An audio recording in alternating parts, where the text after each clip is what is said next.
अब ये आलू बुखारा, इसमें बहुत ज़्यादा मिनरल्स पाए जाते हैं, मैग्नीशियम पाया जाता है, पोटासियम पाया जाता है।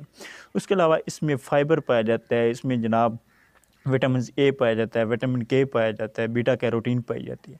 तो इतनी ज़्यादा ग़िज़ाइयत की हामिल ये खुश्क आलू बुखारा है, जो अब जो हमारी आँखों से, जो हमारी सेहत के लिहाज से जो हमसे पोशीदा है। तो आज की वीडियो देखने के बाद इंशाल्लाह आप जो है ऐसे राग खाना अपनी आदत बना लेंगे।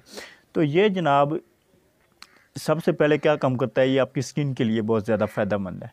अच्छा, इसमें ऐसे मिनरल्स पाए जाते हैं, आपकी स्किन को एंटी एजिंग से बचाते हैं, आपको जो कबल अज़ वक़्त जो चेहरे पे बुढ़ापे के असरात मुरतब होते हैं, उससे आपको बचाते हैं और आपकी स्किन को तरोताज़ा, फ्रेश और हेल्थी रखते हैं।